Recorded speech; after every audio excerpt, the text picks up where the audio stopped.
अस्सलाम वालेकुम रहमतुल्लाहि वबरकातुहू। हिस्ट्री का chapter number 7 decolonisation to political integration of India हमारा चल रहा था, जिसमें 7.1 हो चुका है। That is our part 1।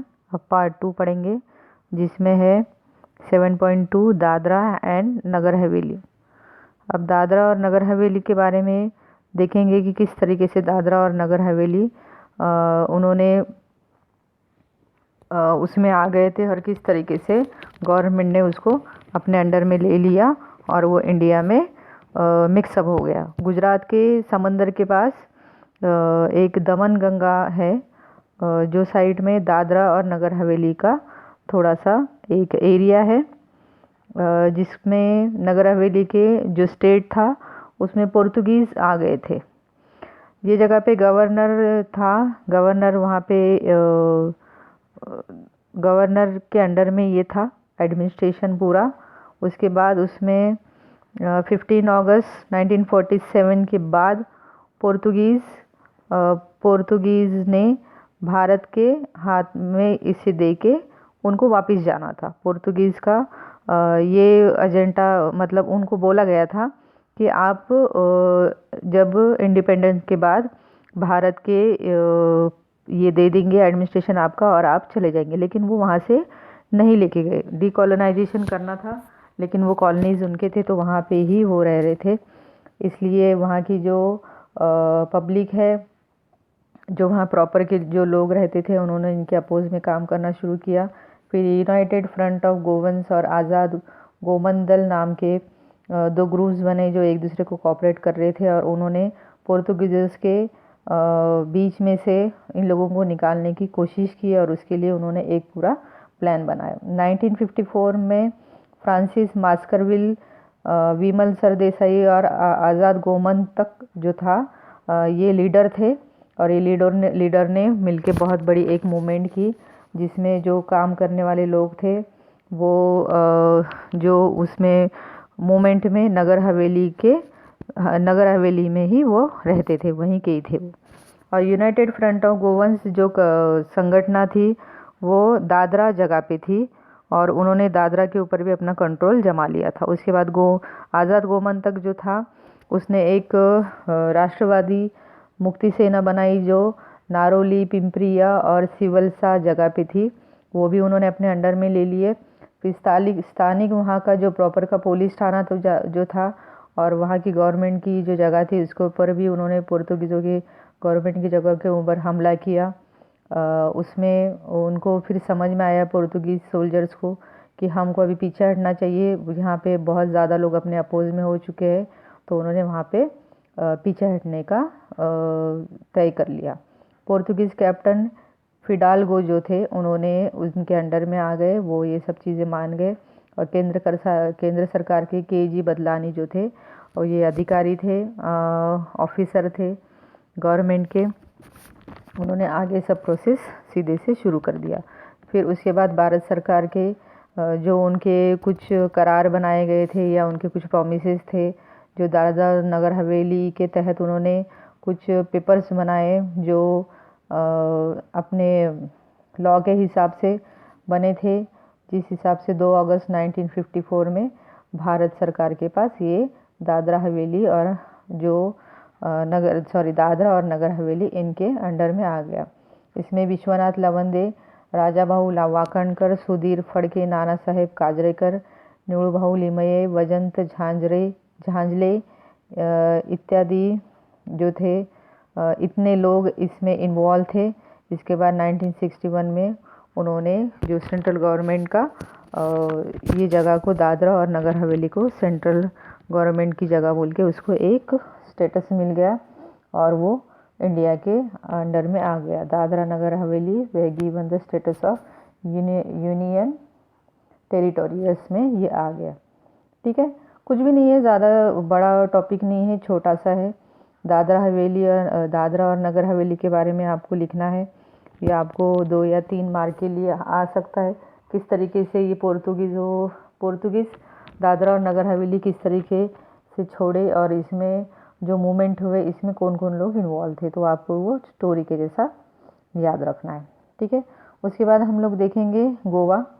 Goa ये इसमें का लास्ट पॉइंट है और पौंडीचेरी, और इतना होने के बाद ये चैप्टर हमारा ख़त्म हो जाएगा। अभी देखते हैं कि गोवा में किस तरीके से डिकोलोनाइजेशन हुआ है। अभी गोवा में क्या हुआ, गोवा में जो पुर्तगीज़ सत्ता जो थी या पुर्तगीज़ काम कर रहे थे, गोवा में ये जो पुर्तगीज़ बैठे थे उन्होंने उनको किस तरीके से यहाँ से निकाला गया। पहले तो ये जो पुर्तगीज़ों को निकालने का जो प्रोविज़न था ये इंडिपेंडेंट के बिफोर से ही चल रहा था। 1928 में मुंबई में गोवा कांग्रेस कमेटी बनाई गई, जिसमें डॉक्टर टी.बी. गुन्हा ये गोवा कांग्रेस कमेटी के मेन थे। 1929 में गोवा कांग्रेस एक भारतीय राष्ट्रीय सभा में एक उनकी एक पार्टी बनी या उनका एक पार्ट बना, जिसमें 1939 में इन्होंने छोड़ो गोवा नाम का एक न्यूज़पेपर पूरे गोवा में पब्लिश किया या पेपर लगाया था, जिसमें उन्होंने इनके अंडर में Goa Congress committee become integral branch, एक इंटीग्रल ब्रांच बन गया था, जिसमें इंडियन नेशनल कांग्रेस में इन 1939 में पोस्टर्स लगाए उन्होंने, क्विट गोवा, गोवा छोड़ो, और स्लोगन्स भी पोस्ट किए थे उन्होंने पूरे। और उसके बाद फ्रांसिस मस्कार्विस ये इसने भारत का जो झंडा था वहाँ पे फहराया था। उसके बाद उन्होंने भारत का फ्लैग बताने के बाद 1946 में उन्होंने 46 में डॉक्टर राम मोहन लोहिया इनके अंडर में एक मूवमेंट, सिविल डिसोबीडियंस का जो मूवमेंट था वो लॉन्च किया था उन्होंने गोवा में, और doctor Lohia was arrested and was deport from Goa. इनको अरेस्ट कर दिया था, इनको गोवा से डिपोर्ट कर दिया था।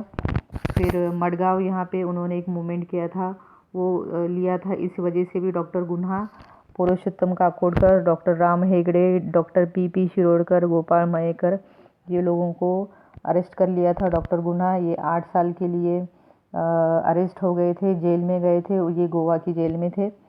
उसके बाद उनको बाद में भारत में लाने के बाद आज़ाद गोवा और स्वतंत्र गोवा, इस तरीके से उन्होंने स्वतंत्र गोवा और आज़ाद गोवा नाम के न्यूज़पेपर शुरू किए थे। उसके बाद भारत के इंडिपेंडेंट के बाद गोवा मुक्ति के लिए एक महाराष्ट्र में बहुत बड़ा मूवमेंट बन गया था। उन्होंने एक बहुत बड़ा मूवमेंट शुरू किया था 1954 में, ये पूना में शुरू हुआ था, जिसके केशवराव जेधे, नाग गोरे और जयंतराव टिळक ये जो थे इनके अंडर में लीडरशिप में हुआ था। नाना साहेब गोरे, सेनापति बापट, जिनकी आपको बुक में फ़ोटो बताई गई है, सेनापति बापट ये थे जिन्होंने इसमें मूवमेंट में इनके अंडर में और इनके लीडरशिप में ये चीज़ हुई थी। ये इसके लिए गोवा चले गए थे, पूना से गोवा गए थे। उसमें से उनका एक जो ग्रुप था वो पणजी के किले पे जाके उन्होंने अपना तिरंगा फैलाया था। उसके बाद आचार्य प्र के अत्रेय, और इन्होंने आचार्य प्र के अत्रेय ये एक लेखक थे जिन्होंने अपना मराठा जो उनका एक पेपर था उसमें सब बातें लिख के लोगों को मोटिवेट करने की कोशिश की थी। और ये जो बहुत बड़ा मूवमेंट था, ये मोटिवेशन लोगों को पढ़ने की वजह से मिल रहा था। इसके साथ साथ ही पंडित महादेव शास्त्री जोशी, शिरूभाऊ लिमये, पीटर अल्वारिस, सुधा जोशी, ये लोग जो थे यहाँ के कार्यकर्ता थे जो ये मूवमेंट में शामिल थे, जो मिले हुए थे। ये जो सब चल रहा था उसके बीच में मोहन रानडे, इनका भी एक बहुत बड़ा पार्टिसिपेशन था, जो पुर्तगीज़ के अपोज़ में काम कर रहे थे और पुर्तगीज़ के अपोज़ में बहुत सारा लोगों को बता रहे थे कि किस तरीके से हमने ये मूवमेंट करना है। उन्होंने आज़ाद गोमंतक दल के ये सहकारी भी थे। उनके सब जो ग्रुप था, गोमंतक दल जो था एक बहुत बड़ा ग्रुप था, वो अपने अपने तौर पे हर जगह पे काम कर रहे थे। उन्होंने पुलिस स्टेशन पे भी, जहाँ वहाँ का पुलिस हेडक्वार्टर था, उसके ऊपर भी हमला किया था। फिर पुलिस ने उनके ऊपर गोलीबारी की थी, उसमें वो ज़ख्मी भी हो गए थे। और उसके बाद पुर्तगीज़ सरकार ने उनको 1972 में अरेस्ट भी कर लिया था। तो इस तरीके से इन लोगों के आपस में ही अलग अलग तरीके से ये लोग मूवमेंट्स कर रहे थे और उसमें सबको कोशिश कर रहे थे किस तरीके से हम लोग एक दूसरे को हेल्प करें इस वजह से। उसके बाद है अब ये मूवमेंट्स में किन्होंने कहाँ पे क्या किया ये आपको याद रखना ज़रूरी है। जैसे कि आचार्य प्रज्ञ अत्रे, इनके न्यूज़पेपर का नाम आपको याद रखना है, ठीक है। और गोवा में जो मूवमेंट हुआ था वो कब हुआ था? 1954 में हुआ था। 1929 में गोवा कांग्रेस के अखिल भारतीय संस्था जो थे उसके मेंबर, उसके मेन कौन थे? टीबी गुहा, ये गोवा कांग्रेस के मेन थे और या हेड थे। ये सब चीज़ें आपको थोड़ी थोड़ी सी हाईलाइट करके याद रखना है। तो इनके जो नाम और उसके साथ साथ कौन से साल में क्या चीज़ हुई वो आपको हाईलाइट करके याद रखना है। यही हिस्ट्री के आपको सब डेट्स याद रखना है कि किस तरीके से और किन्होंने कहाँ कहाँ क्या क्या काम किया है, ये आपको याद रखना बहुत ज़रूरी है।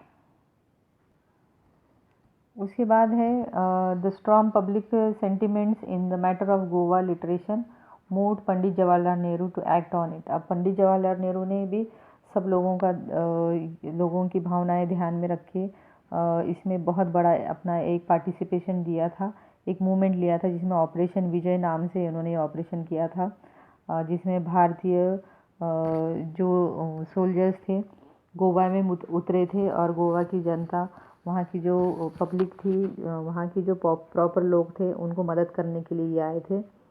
फिर पोर्तुगीज़ों ने वहाँ पे the army of the help to local civilians as well, they showed the army to place whether Portuguese has planned land mines. उन्होंने लैंड माइंस बनाए थे, मतलब सुरंग बनाए थे, जिसमें से ये मालूमात ये सोल्जर्स को भी मिल गई थी।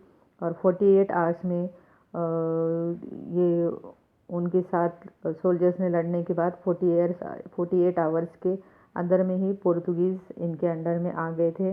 उन्होंने सरेंडर कर दिया था 19 दिसंबर 1961। Goa become a part of the Indian republic, the foreign rule of 450 year come to an end. और ये गोवा 19 दिसंबर 1961 में गोवा जो है एक भारत का ही एक प्रदेश बन गया था और भारत में ये आ गया था। अभी इसके बाद आप लोग देखोगे कि पौंडीचेरी के बारे में आपको देखना है। अभी इसमें मैप है, मैप अगर आप लोग देखोगे तो किस तरीके से मैप को आपको देखना है। मैप देखने के बाद भी बहुत सारी चीज़ें आपकी क्लियर हो जाएगी। यहाँ पे बताए देखो, यहाँ है Dadra and Nagar Haveli, C Portuguese है ना। देन दमन, पोर्तुगीज़, दीव दमन, पोर्तुगीज़ की वहाँ पे अपनी सरकार थी, पोर्तुगीज़ सरकार थी। उसके बाद आप लोग देखोगे यहाँ पे, अगर आप लोग देखोगे कि ये ईस्ट पाकिस्तान है, यहाँ कोलकाता है, फिर यहाँ गोवा है, ठीक है। तो अभी ये यहाँ आएगा पौंडीचेरी। तो पौंडीचेरी के पास पौंडीचेरी किस तरीके से सरकार में अपने अंडर में लिया और पौंडीचेरी किस तरीके से इंडिया में आए, ये भी हम लोग देखेंगे नेक्स्ट चैप्टर में। अभी ये आपको ये मैप थोड़ा पढ़ना है और देखना है किस तरीके से सब चीज़ें होती गई और अपने इंडिया के अंडर में कैसे कैसे छोटे छोटे जो स्टेट्स आ गए और पूरा इंडिया बन चुका है। अब इसमें पौंडीचेरी का भी ज़्यादा कुछ इतना वो नहीं है, छोटी सी चीज़ें हम पढ़ लेंगे।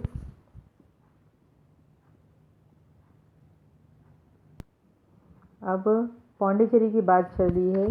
पौंडीचेरी को पुदुचेरी नाम से भी पहचाना जाता है। भारत के इंडिपेंडेंट के बाद पुदुचेरी या पौंडीचेरी जो जगह थी वो फ्रेंच के अंडर में था। ब्रिटिश सरकार ने पोर्तुगीज़ और फ्रेंच ये दोनों एक साथ रहते हुए खुद ही यहाँ से निकल जाएंगे, ऐसा कहीं ना कहीं इंडियंस को लग रहा था। लेकिन पुदुचेरी, कारिकल, माहे और यानम, ये जो हमने यहाँ पे देखा है, माहे, पुदुचेरी और माहे, जो माहे और पुदुचेरी आपको दिख रहा है यहाँ पे, है ना। और यानम है, ये देखो फ्रेंच, जहाँ फ्रेंच के अंडर में दिखा है, यहाँ फ्रेंच लिखा है, ये फ्रेंच के अंडर में था। तो किस तरीके से इनसे छुटकारा पा लिया गया।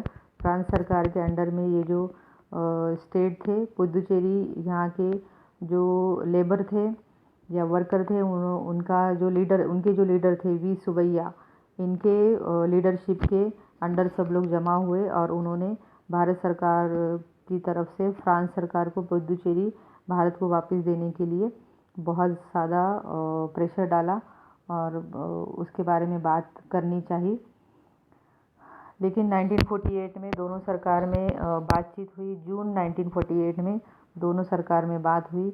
दोनों ने कुछ चीज़ें जो बांटने की थी या उनके जो भी करार थे या जो भी बातें थी वो सब मान के उन्होंने कुछ मूवमेंट्स करना पड़े, कुछ बातें करना पड़ी।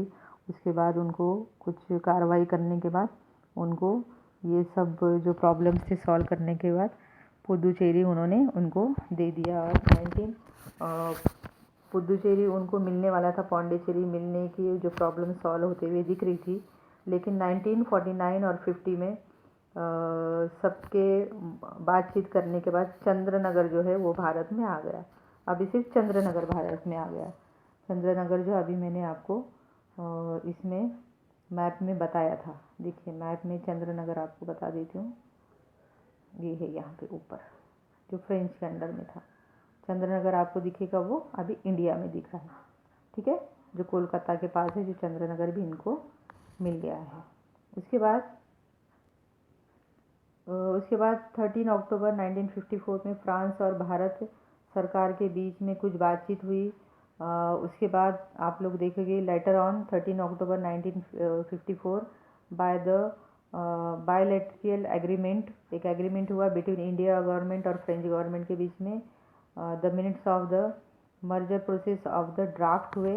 तो vote in the language legislative assembly और म्यूनसिपल कॉरपोरेशन जो था was in the supporting association. इसमें एक जो था उसको एसोसिएशन था। और ऑन 1 नवंबर में 1954 में ऑल फ्रेंच कॉलोनीज और इंडिया वेयर मर्ज, और जो फ्रेंच कॉलोनी और इंडिया वो मर्ज हो गई, एक साथ आ गई। और 1 नवंबर को ये चीज़ हुई। 1 नवंबर 1954 में वो मर्ज हुई। 1962 में in the French parliament approve the bilateral agreement and 1963 में Pondicherry was declare to the union territory. 1962 में ये बात हुई। फ्रांस संसद जो था उन्होंने इसके लिए मान्यता दे दी, वो एग्री हो गए। और 1963 में पुदुचेरी पौंडीचेरी ये क्या हुआ, एक central territory union territory area बोल के भारत के अंडर में आया, अंडर द लीडरशिप ऑफ पंडित जवाहरलाल नेहरू और सरदार वल्लभ भाई पटेल। इनके कोशिश की वजह से भारत के संस्थाओं में छोटे छोटे जो प्रदेश हमारे जो भारत के कॉर्नर देखिए, पूरे जो देश देखेंगे आप, पूरे भारत के कॉर्नर में आपको दिखाई देंगे। देखो जैसे कि ये है चंद्रनगर है, ठीक है, ये इंडिया में आ गया। दादरा और नगर हवेली आ गया, ठीक है। उसके बाद है माहे आ गया। उसके बाद है पौंडीचेरी आ गया, है ना। तो इस तरीके से ये चीज़ें हमारी जो बुक में भी या नाम भी आया, जो फ्रेंच के अंडर में था, वो भी इंडिया ने अपने स्टेट में उसको मर्ज कर लिया। तो ये सब पंडित जवाहरलाल नेहरू और वल्लभ भाई पटेल के लीडरशिप की वजह से और इन्होंने सामने आने की वजह से यूनियन टेरिटोरियल ये बन गया और एक साथ मर्ज हो गया। इस तरीके से डीकोलोनाइजेशन ख़त्म हुआ है। अभी ये चैप्टर नंबर 7 हिस्ट्री का हमारा तो ख़त्म हो चुका है। अब नेक्स्ट चैप्टर जो 8 वाले चैप्टर है, हम नेक्स्ट लेसन हम लोग पढ़ेंगे। नेक्स्ट लेसन आएगा आपका 8 वाला, वर्ल्ड वॉर एंड इंडिया। तो वर्ल्ड वॉर और इंडिया किस तरीके से हुआ, क्या हुआ, ये नेक्स्ट चैप्टर में देखेंगे। ये चैप्टर्स के आपको पूरे क्वेश्चन आंसर सॉल्व करना है। हिस्ट्री के लिए बुक्स बनाने हैं, ऑलरेडी अपने 7 लेसन हो चुके हैं। हर लेसन अच्छे से पढ़ना है, उसे क्वेश्चन आंसर लिखना है आप लोगों के, क्योंकि ये आपके लिए फ़ायदेमंद रहेगा। आपको जो भी चीज़ आने वाली है वो बुक के अंदर से ही आने वाली है, अतराफ से कहीं पे भी नहीं आएगी, क्योंकि आपका सिलेबस टोटली चेंज हो चुका है। तो ऑलरेडी इनके पास ये फर्स्ट ही सिलेबस है। तो ये फर्स्ट सिलेबस को इसमें जो बुक में के क्वेश्चन है वही आपको थोड़े से इधर उधर करके पूछे जाएंगे तो जो भी मैं मार्क करने के लिए बोलती हूँ या पढ़ते टाइम आपके हाथ में पेंसिल रखिए, पेन रखिए, ताकि आप वो चीज़ें हाईलाइट करें और बताते जाएं। और प्लीज़ प्लीज़ आप लोग ये जो वीडियो मैं सेंड करती हूँ उसको देखा कीजिए और अपने फ्रेंड्स को भी शेयर कर दीजिए। इंशाल्लाह नेक्स्ट टाइम हम लेसन नंबर 8 पढ़ेंगे। अस्सलाम वालेकुम वरहमतुल्लाहि वबरकातुहू।